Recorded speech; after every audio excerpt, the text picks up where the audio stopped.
প্রিয় দর্শক শ্রোতা, আপনাদের সবাইকে স্বাগত জানিয়ে শুরু করছি দেশ টেলিভিশনের ব্যবসা বাণিজ্য বিষয়ক নিয়মিত আলোচনা অনুষ্ঠান বিজনেস টাইমস।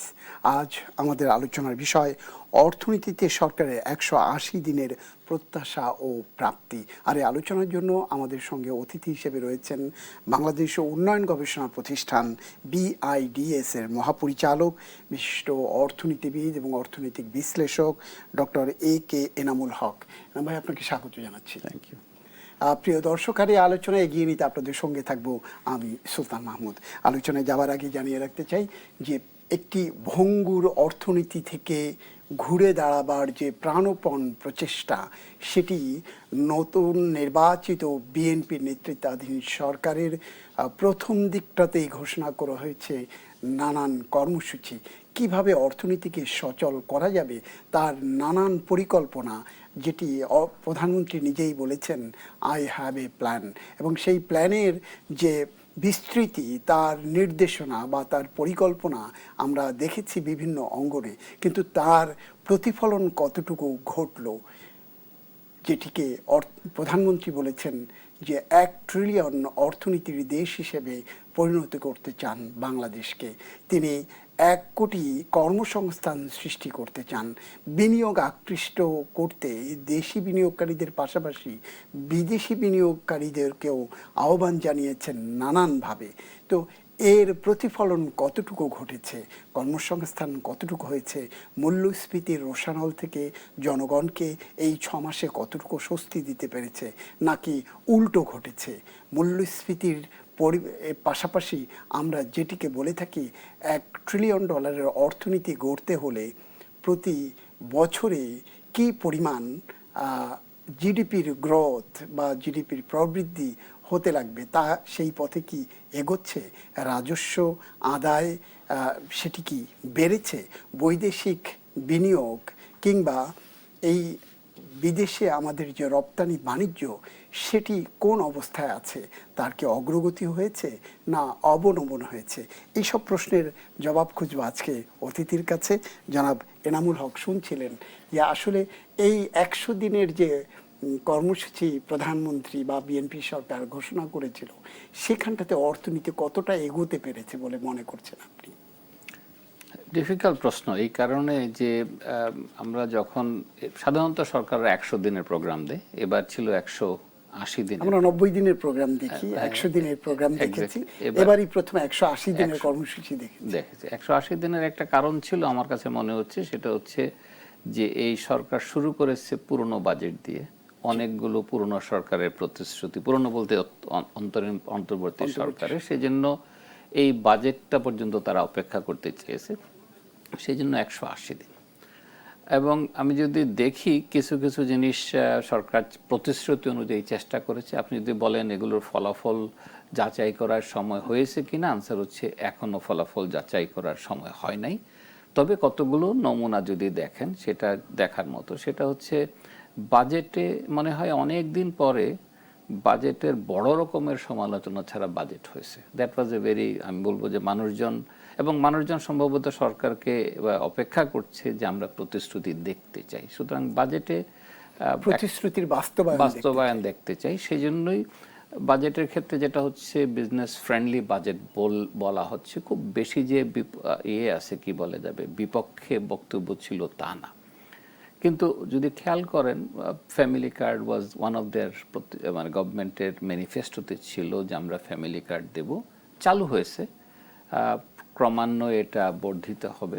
সরকার আরেকটা প্রতিশ্রুতি দিয়েছিল কৃষক কার্ড, কৃষকদেরকে টার্গেট করে, সেটাও চালু করেছে। আগামী দিনে হয়তো ট্যাক্স কার্ড বলে কিছু একটা আসতে পারে, প্রবাসী কার্ডের কথা শুনছি, হেলথ কার্ড, প্রবাসী কার্ডের কথা শুনছি আমরা। সো অনেকগুলো প্রতিশ্রুতির দিক থেকে যেগুলো বলেছিল সেগুলো বাস্তবায়নের চেষ্টা হচ্ছে, কিন্তু এগুলোকে আমার মনে হয় একটু নিবিড়ভাবে পর্যবেক্ষণের সময় এসছে। এই কারণে যে এতগুলো কার্ড নিয়ে মানুষ বলবে যে একটা কার্ড দিয়ে হতো, আমাদের তো এনআইডি আছে, সেটার সাথে ইন্টিগ্রেট করে একটু সময় লাগবে, জন্যই সরকার অপেক্ষা করছে। পশ্চিমা বিশ্ব বা উন্নত বিশ্বে দেখি আলটিমেটলি তাই হবে। সুতরাং আলটিমেটলি হয়তো একটা এনআইডি কার্ডের সাথেই যুক্ত হবে। ইনফ্যাক্ট যে কার্ড যে লাগবে তা না। আজকাল আপনি আঙ্গুলের ছাপ দিয়ে সব কাজ করে ফেলতে পারেন। এখন পৃথিবীতে কার্ডের খুব একটা প্রয়োজন হয় না, ওইদিকে আমরা হয়তো যাব আমি যা দেখছি। বাজেটের কথা ছিল যে বিজনেস ফ্রেন্ডলি বাজেট আনা। আমার কাছে মনে হচ্ছে প্রতিশ্রুতির দিক থেকে পরিষ্কার, বাস্তবায়নের উদ্দেশ্য নিয়ে, কিন্তু এখনো আমার কাছে কেন যেন টানাপোড়ন চলছে। প্রথমত হচ্ছে ইরান ওয়ারের নতুন টানাপোড়ন, এটাতে সরকার প্রস্তুত ছিল না। ইনফ্লেশনের টানাপোড়ন, আপনি দেখেন সারা পৃথিবীতে সারের দাম বেড়ে গেছে। আমি আগেও বলছিলাম, এই অনুষ্ঠানে কয়েকবার বলেছি যে মূল্যস্ফীতির মাত্রা আগামীতে যত প্রেডিকশন আমরা দেখছি আরও বাড়বে।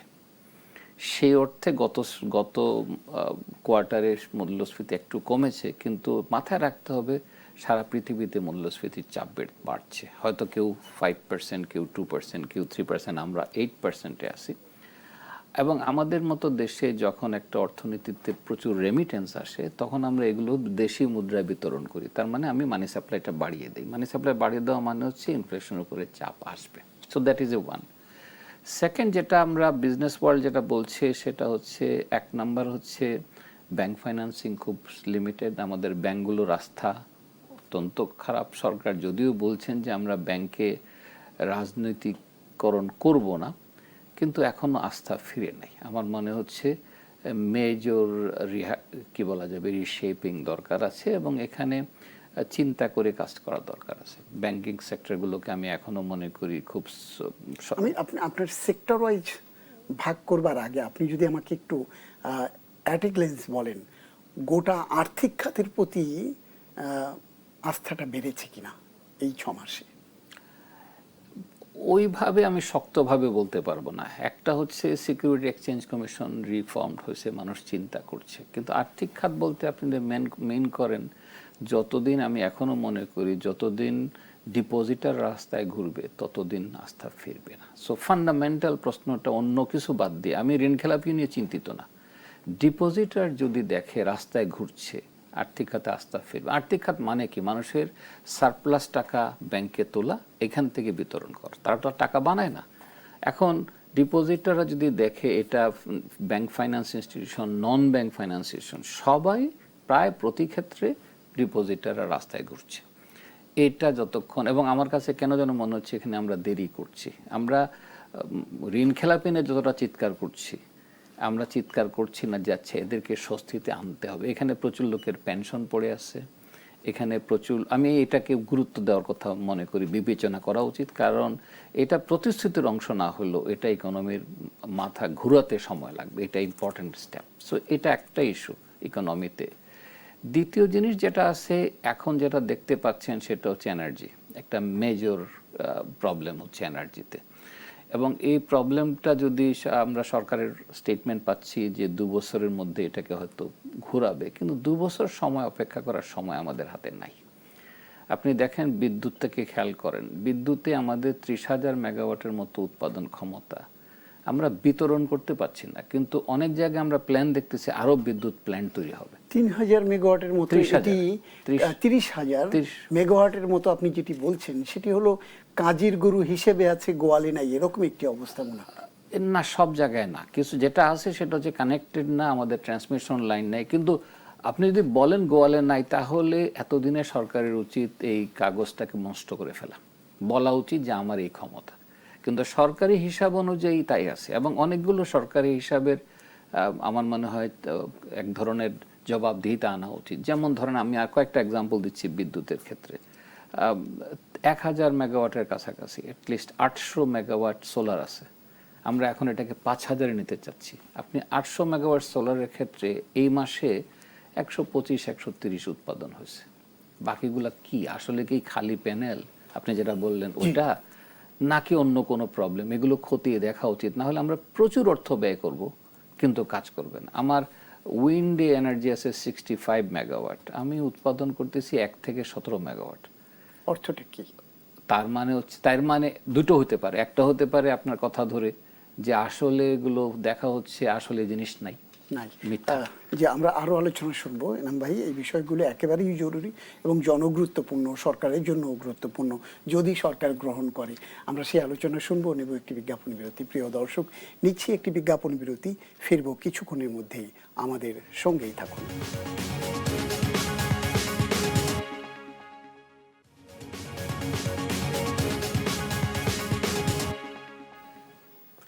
বিজ্ঞাপন বিরতির পর ফিরছি আমরা আমাদের নির্ধারিত আলোচনা। আজকের আলোচনা বিষয় অর্থনীতিতে সরকারের 180 দিনের প্রত্যাশা এবং প্রাপ্তি। আর আলোচনার জন্য আমাদের সঙ্গে অতিথি হিসেবে রয়েছেন বাংলাদেশ উন্নয়ন গবেষণা প্রতিষ্ঠানের মহাপরিচালক, বিশিষ্ট অর্থনীতিবিদ এবং অর্থনৈতিক বিশ্লেষক ডক্টর AK এনামুল হক। এনাম ভাই, আপনি যেটি বলছিলেন যে বিদ্যুতের জায়গাটি বা জ্বালানির জায়গাটি, সেখান থেকে আসলে আমরা কতটুকু উত্তরণের পথে বা এর সমাধানের পথে এগোচ্ছি? আমাদের মনে হয় কয়েকটা স্টক টেকিং করা উচিত। একটা, যদি এটাই বিশ্বাস করি যে আসলে বিদ্যুৎ নাই, তাহলে নতুন বিদ্যুৎ কেন্দ্র স্থাপন করতেও সময় লাগবে। কুইক রেন্টালের করাপশন আমরা জানি, কিন্তু আমার যদি হিসাব বলে যে আমার 30,000 মেগাওয়াট আছে, আমি এটার মেজর অংশ অ্যাটলিস্ট 22 থেকে 25,000 বিদ্যুৎ লাইনে আনতে চাই, এটার জন্য যা করার ইমিডিয়েটলি করা উচিত। এবং এটার জন্য আমাদের হাইটেক লাগবে না, এগুলোর ক্ষমতা আমাদের বিদ্যুৎ বিভাগের আছে, ট্রান্সমিশন লাইনে তারা সেটা করতে পারে। আমাদের দ্বিতীয় জিনিস হচ্ছে, আমি আগেও বলছি যে ব্যাংকিং সেক্টর একটা মেজর সেক্টর। এখন আপনি বলছেন যে আমাদের ইকোনমিক টার্গেটটা কি? জব বাড়ানো আমাদের টার্গেট। এটা একটা বেকায়দার জায়গা সকল সরকারের জন্য এই মুহূর্তে। কেন? কারণ হচ্ছে যত ইন্ডাস্ট্রি আছে সবাই অটোমেশনে চলে যাচ্ছে। অটোমেশনে যাওয়া মানে হচ্ছে, এবং দেখেন ইন্ডাস্ট্রি আমাদের কাছে যখন বলে যে ইন্টারেস্ট রেট আরও কমাও, তার মানে তারা আরও বেশি অটোমেশনে যাবে। সুতরাং ইন্টারেস্ট রেট নিয়ে আমি চিন্তিত না হয়ে আমি বলবো যে ইনভেস্টমেন্টে কতগুলো স্ট্র্যাটেজিক মুভ করা দরকার। একটা চিন্তা আমরা অনেকেই করছি, গত সরকার, ইন্টারিম সরকার চেষ্টা করেছে, ব্যর্থ হয়েছে। আমরা আবার সেদিকে যেন না যাই। কোনটা? বিদেশে বিনিয়োগ আসবে না যদি দেশে বিনিয়োগ না হয়, এটা খুব মাথায় রাখতে হবে। দেশে বিনিয়োগ হবে না যদি ব্যাংকিং সেক্টর ঠিক না হয়। সো কতগুলো লিঙ্কগুলোকে, ব্যাংকিং সেক্টর যদি ঠিক না হয় এবং পাশাপাশি আপনি যদি ইউটিলিটি, যেটি বিদ্যুৎ, গ্যাস, জ্বালানি আপনি সরবরাহ নিশ্চিত না করতে পারেন, তাহলে স্থানীয় বিনিয়োগকারীরা কিসের উপরে ভর করে আপনার বিনিয়োগে যাবে? সেই জন্য মাথায় দুটো রাখতে হবে। একটা হচ্ছে আমাদের বড় প্রোডাকশনের সাথে কটেজ স্মল ইন্ডাস্ট্রিগুলোকে লিঙ্ক করা। অনেক দেশে আছে, বলা আছে যদি আপনি 5টা এমপ্লয়মেন্ট তৈরি করতে পারেন আপনার চেইনে, ভ্যালু চেইনে যদি করতে পারেন, তাহলে আমি আপনাকে ইনসেন্টিভ দেবো। আমরা অনেকে ট্যাক্স, আপনি বলেন যে আমার জব যেহেতু ভেরি ইম্পর্টেন্ট আমাদের দেশে, আপনি বলেন যে আপনি যদি সাবকন্ট্রাক্ট দেন ছোট ইন্ডাস্ট্রিকে, তাহলে আমি আপনাকে ট্যাক্স ব্রেক। অনেকগুলো অ্যাডভান্টেজ, এগুলো চিন্তা করা উচিত। কারণ আমি শুধু বিনিয়োগ চাচ্ছি না, আমি বিনিয়োগের সাথে কর্মসংস্থান চাচ্ছি। অতএব আমাকে ছোট ইন্ডাস্ট্রিগুলো যে পরিমাণ কর্মসংস্থান তৈরি করতে পারে, বড় ইন্ডাস্ট্রি এটা করছে না। আমার বড় ইন্ডাস্ট্রিগুলো টেকনোলজি বেসড, তারা যেহেতু আপনি সস্তায় ক্যাপিটাল যদি তৈরি করেন, তারা আরও টেকনোলজি আনবে। আপনি প্রত্যেকটা গার্মেন্টস ইন্ডাস্ট্রি দেখেন, আমরা $5 বিলিয়ন এক্সপোর্ট থেকে আমরা এখন 50 বিলিয়নে চলে গেছি, 10 গুণ। আমার এমপ্লয়মেন্ট গ্রোথ নাই, সবাই মেশিনে চলে যাচ্ছে। এবং আপনি যত ইন্টারেস্ট রেট কমাবেন, মেশিন বাড়বে। এটা হচ্ছে ইম্পর্টেন্ট বোঝা।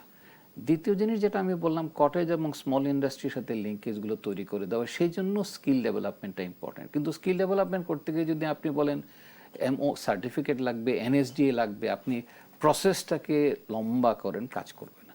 আপনি বলেন তুমি তোমার মিনিমাম রিকোয়ারমেন্ট বলে দাও, এটা যেন পালন করে। আমাদের আরেকটা প্রবলেম হচ্ছে সব জায়গায় ব্যুরোক্রেসি আনা। এখন এমন এক অবস্থা হচ্ছে, আপনি যদি দেশে 90 দিনের বেশি কোনো ট্রেনিং দিতে যান, তাহলে অথরিটির পারমিশন ছাড়া দিতেও পারবেন না। মানে আমরা যত বেশি রুল তৈরি করছি। আমি একটা সহজ এক্সাম্পল দিই, সেটা হচ্ছে আমার এক ছাত্র ঘানির তেল বিক্রি করবে বাংলাদেশে, ঢাকায়। ঘানির তেল বিক্রি করতে গিয়ে তাকে বলা হলো যে তুমি করতে পারবা বিক্রি, তবে তোমার লাইসেন্স লাগবে। সে ভাবলো একটা লাইসেন্স, ট্রেড লাইসেন্স। দেখলো যে না, তা না, 20টা লাইসেন্স লাগবে ঘানির তেল বিক্রি করতে। শুধু তাই না, সে এটাও দেখালো আমাকে যে একই অফিস 3টা লাইসেন্স ইউজ করে। তার মানে আপনি দেখেন আমরা কি করতেছি। আমরা এখন একই কাজ করতেছি স্মল স্কেলে। আমরা বলছি যে সকল ট্রেনিং অমুকের মাধ্যমে সার্টিফাই করতে হবে, এবং যখন তার ফলে দেখবেন ইভেন সরকারের ট্রেনিংগুলো এখন 90 দিনের নিচে। বলে কেন? বলে 90 দিন হলে আপনাকে অথরিটি বদলাই ফেলতে হবে। সো আমরা কতগুলো রুল তৈরি করতেছি, কতগুলো ব্যুরোক্রেটিক বটলনেক তৈরি করছি। এতে ইকোনমি মুভ করতে পারছে না। এতে যেটা হচ্ছে, খরচ হচ্ছে, উদ্বোধনী অনুষ্ঠান হচ্ছে।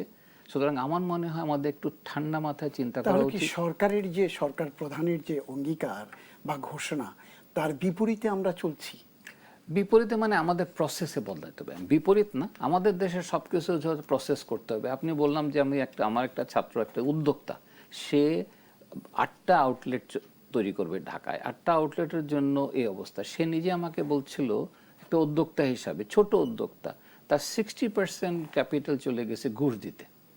এখন একটা ইন্ডাস্ট্রিতে সে একটা ছোট্ট বাচ্চা ছেলে, ইউনিভার্সিটি পাশ করা ছেলে, সে 60% যদি ঘষেই চলে যায় ক্যাপিটালের, আপনি তো এদেশে কিছু করতে পারবেন না। আমার মনে হয় এই জায়গায় প্রচণ্ড চাপ দেওয়া উচিত। ডিরেগুলেটে একটা কমিটি করা হয়েছে, কিন্তু ওই কমিটি যদি আপনি এক্সপার্ট দিয়ে না করে আপনি যদি ব্যুরোক্রেট দিয়ে করেন, আরও 10টা রুল চলে আসবে। মানে আমাদের দেশে ব্যুরোক্রেসির অসুবিধাটা হচ্ছে, তারা যেটা বুঝতে চায় না সেটা হচ্ছে একটা ছোট ইকোনমি রান করবে, বড় হবে, আপনি $1 ট্রিলিয়ন যাবেন, আপনাকে জব ক্রিয়েট করতে হবে, আউটপুট তৈরি করতে হবে, এবং এর মধ্য দিয়েই যেতে হবে। আপনি আজকে আমেরিকান স্ট্যান্ডার্ড তৈরি করতে পারবেন না, পৃথিবীর কেউ পারে না, ইভেন চায়নাও করে নেই। কেন করে নেই? ভিয়েতনামও করে নেই। আস্তে আস্তে করছে। আমার ডোমেস্টিক ইন্ডাস্ট্রি কোয়াইট বিগ, আমাকে সেদিকে আস্তে আস্তে যাওয়া, এবং সেটার জন্য আরেকটু চিন্তা করা উচিত, আমরা যেন ব্যুরোক্রেসি না বাড়াই। হ্যাঁ, কালকে আমাদের একটা আলোচনা একজন বললেন যে একটা বিজনেস বাংলাদেশে স্টার্ট করতে 31টা লাইসেন্স লাগে। 31টা লাইসেন্স দিয়ে যদি আপনি একটা বিজনেস স্টার্ট করেন, প্রতি লাইসেন্সে যদি আপনি ঘুষের পরিমাণ চিন্তা, ঘুষ তো কমে নাই, মন্ত্রীরা বলছেন এখন যে ঘুষ কমে নাই, বলতে শুরু করছেন। তাই আমার মনে হয় আগামী 6 মাসকে টার্গেট করে এই কতগুলো জায়গায় পুশ করা উচিত। এক হচ্ছে ব্যাংকিং সেক্টরকে পরিষ্কার করা।